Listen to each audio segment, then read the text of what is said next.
बात हरियाणा की कर लेते हैं, क्योंकि आज हरियाणा का स्थापना दिवस है। ऐसे में कई जगह कार्यक्रम आयोजित हो रहे हैं और इसी कड़ी में बड़ी जानकारी आपको दे दे, 4 बड़े बदलाव देखने को मिलेंगे। आज से पेपरलेस रजिस्ट्री शुरू होगी। लाखों लाडो से मिलने वाली लाडो लक्ष्मी योजना भी आज शुरू होगी। 8 लाख छात्रों को मिड डे मील में पिन्नी और खीर दी जाएगी। 31 मार्च 2026 तक पिन्नी और खीर दी जाएगी। सामाजिक पेंशन में भी बढ़ोतरी होगी। तो बड़े बदलाव होने जा रहे हैं। देवेंद्र कथूरिया हमारे साथ हमारे सहयोगी जुड़ गए हैं ज्यादा जानकारी के लिए। हमारे वरिष्ठ सहयोगी है, एसोसिएट एडिटर हैं देवेंद्र। आज क्या बड़े बदलाव आपको हरियाणा में देखने को मिलेंगे, वो भी तब जब आज हरियाणा दिवस का खास मौका? देखिए रंजना, हरियाणा का 60वां स्थापना दिवस है। 1966 में हरियाणा बना था। पंजाब से 3 राज्य बने थे, पंजाब अलग हुआ, हरियाणा और हिमाचल। आज 60वां स्थापना दिवस है। 3.25 करोड़ की आबादी है हरियाणा की। लोगों की जिंदगी में 4 बड़े बदलाव दिखेंगे आज के बाद। 10:30 बजे पंचकूला के स्टेडियम में कार्यक्रम शुरू होगा। राज्यपाल उद्घाटन करेंगे, मुख्यमंत्री मौजूद रहेंगे और भी विधायक मंत्री रहेंगे। हालांकि जिलों में भी आज कार्यक्रम हो रहे हैं। इस बार का हरियाणा दिवस खास है। 4 बड़े बदलाव ये होंगे। आज से पेपरलेस रजिस्ट्री। अभी तक जो लोग प्रॉपर्टी की खरीद फरोख्त करते थे, तहसीलों में जाना पड़ता था, पेपर टाइप होते थे, बहुत सारी औपचारिकताएं होती थी, बड़ी बड़ी लाइनें होती थी, भ्रष्टाचार था, कई चक्कर लगते थे, तब जाकर रजिस्ट्री होती थी। आज से पेपरलेस रजिस्ट्री मतलब डिजिटल हो जाएगी। ऑनलाइन सारी सेवाएं शुरू हो जाएंगी। स्टाम्प पेपर पहले लोग रजिस्ट्री के लिए बैंकों से खरीदते थे, बैंक में लाइन में लगना पड़ता था, पैसा जमा होता था, स्टाम्प पेपर मिलते थे, उसके बाद रजिस्ट्री टाइप होती थी, बहुत सारी समस्याएं थी। तो ऑनलाइन सब काम हो जाएगा। आज से आप घर बैठे भी रजिस्ट्री करवा सकते हैं या सीएससी सेंटर पर जाकर। एक बदलाव तो ये होगा, और इससे करप्शन कितना कम होता है, जो भ्रष्टाचार है वो बाद में पता लगेगा, क्योंकि आज योजना की शुरुआत है अभी तो। हालांकि आशंका है कि जो लोग भ्रष्टाचार करते हैं वो नए तरीके ईजाद कर लेंगे, इस तरह की आशंकाएं भी है। दूसरा ये है कि सामाजिक सुरक्षा जो पेंशन की बढ़ोतरी थी वो भी आज से लागू हो जाएगी। तीसरा मिड डे मील है। 8 लाख बच्चे ऐसे हैं जो छोटी क्लासों में होते हैं, प्राइमरी तक, जिनको मिड डे मील मिलता है। 31 मार्च 2026 तक, मतलब आप 5-6 महीने हैं अभी।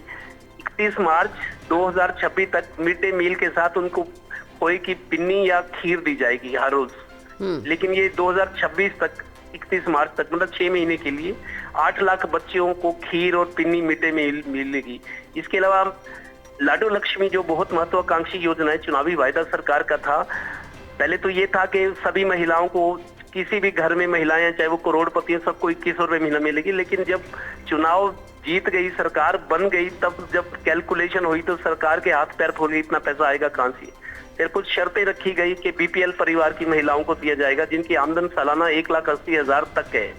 लेकिन तब भी बहुत ज्यादा बैठ रहा था, तो वित्तीय भार पड़ रहा था। उसके बाद ये शर्त रखी गई, पहले 18 से 60 साल की महिलाओं को मिलना था, बाद में ये हो गया कि 23 से 60 साल। 18 साल वाली बाहर होगी, 23 और 60 साल के बीच की जो उम्र की महिलाएं हैं परिवार को, वो भी बीपीएल परिवार को। तो ऐसी 8 लाख महिलाओं का रजिस्ट्रेशन हुआ है टोटल। सरकार तो कह रही थी 20-21 लाख महिलाओं को पहले चरण में फायदा होगा, 2100 रुपए महीना मिलने लगेगा। लेकिन रजिस्ट्रेशन ही कुल 7.5-8 लाख हुआ है, तो उन 8 लाख महिलाओं के खातों में आज 2100 रुपए भी आ जाएंगे।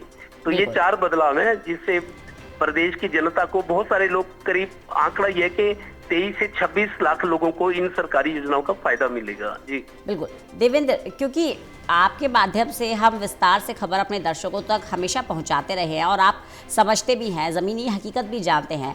सरकार नई शुरुआत कर रही है, बहुत अच्छी बात है, स्वागत भी है, लेकिन कितने सुचारू रूप से ये चल पाएगी, कितना फ्रीक्वेंटली, कितना स्मूथली चलाने में सिस्टम इसे सक्षम है, कोई गड़बड़ी ना हो, सिस्टम ठीक से बैठ जाए, सेटल हो जाए, ये सब चीज़ों में कितना टाइम लगेगा?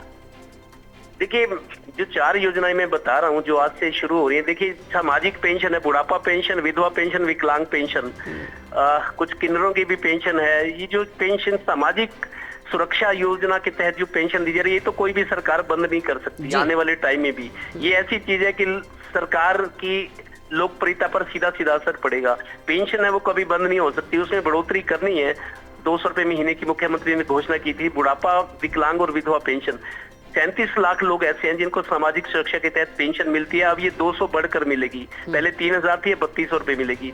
ये पेंशन तो सरकार को देनी है, कोई सरकार बंद नहीं कर सकती। दूसरी जो मैं बता रहा हूँ, मिड डे मील में 8 लाख स्टूडेंट्स को, बच्चों को पिन्नी और खीर दी जाएगी दोपहर को। वो योजना 31 मार्च 2026 तक, मतलब 6 महीने के बाद वो खत्म हो जाएगी। लाडो लक्ष्मी योजना की जहां तक बात है, ये चरणबद्ध तरीके से अलग अलग टाइम पे, जैसे 23 से 60 साल के बीच की महिलाएं हैं, अलग अलग चरणों में इनकी पात्रता तय की जाएगी, उसका वेरिफिकेशन होगा, उसके बाद मिलेगी। इसमें भी थोड़ा सा उतार चढ़ाव रहेगा, लेकिन ये योजना तो चलती रहेगी। रजिस्ट्रियों की जहां तक बात है, पेपर रजिस्ट्री ये हमेशा के लिए। देखिए, आपको याद हो प्रॉपर्टी आईडी जब हरियाणा में शुरू हुई थी, बहुत परेशान थे लोग, बहुत भ्रष्टाचार था, दलाल हावी थे, इतनी कॉम्प्लिकेशंस थी, बिना पैसे दिए दलालों के काम होता नहीं था, लोगों ने बहुत धक्के खाए, सरकार को बददुआएं दी, बहुत सारे लोग परेशान थे, सरकार की बहुत बदनामी भी हुई थी इस मामले में। अब जाकर प्रॉपर्टी आईडी का मामला 2 साल 2.5 साल के बाद थोड़ा सा सुचारू हुआ है, अब उसको थोड़ा सा आसान किया गया है। यही स्थिति अगर पेपरलेस रजिस्ट्री में हुई, परेशानियां हुई जैसे प्रॉपर्टी आईडी में थी, तो सरकार को दिक्कत भी बहुत होने वाली है, क्योंकि पहले प्रॉपर्टी आईडी ने लोगों को बहुत रुलाया, आखिरकार दलालों के सहारे, भ्रष्टाचार का सहारा लेकर अपने काम करवाने पड़े, और कई महीनों बाद प्रॉपर्टी आईडी रजिस्ट्री नहीं होती थी जब तक प्रॉपर्टी आईडी आपको एनओसी नहीं मिलती नगर निकाय से। तो इस तरह की चीजें हैं। बाकी रही पेपरलेस वाली बात है, मैं ये कहता हूँ, इसमें देखिए योजना शुरू की गई है, इसमें खामियां हो सकती हैं, शुरू में दिखते आएंगी जैसे प्रॉपर्टी आईडी में, लेकिन 2, 4, 6 महीने मेरे को लगता है सुचारू होने में लगेंगे। देखना ये कि पेपरलेस रजिस्ट्री में भ्रष्टाचार कितना कम होता है, लोगों को जो ऊपर के पैसे देने पड़ते थे, सरकारी कर्मचारी, तहसीलों के या डीड राइटर होते हैं, जो भ्रष्टाचार जो व्याप्त था बड़े स्तर पर, उसमें कितनी कमी आती है, खत्म तो नहीं होगा, कमी आएगी जरूर, कितनी आती है वो वक्त बताएगा। तो इस तरह है। देखिए, सरकार की मंशा अच्छी है, लोगों की जिंदगी आसान हो, ऑनलाइन सेवाएं हो, पारदर्शिता है, लेकिन उसमें लूप होल्स भी लोग ढूंढ लेते हैं, जिनकी मंशा ये है कि सरकारी बाबू है, अब जब सरकार सख्ती करती है, विजिलेंस ये वो छापेमारी करती है, पकड़ती है, लेकिन लोग भ्रष्टाचार के नए तरीके निकाल लेते हैं और तरीके दूसरे निकाल लेते हैं। लेकिन ये है कि मिनिमाइज जरूर होगा, भ्रष्टाचार में कमी आएगी, खत्म तो होने की बात कोई मान नहीं सकता। जी चलिए, बहुत बहुत शुक्रिया देवेंद्र हमारे साथ जुड़ने के लिए, इस जानकारी के लिए।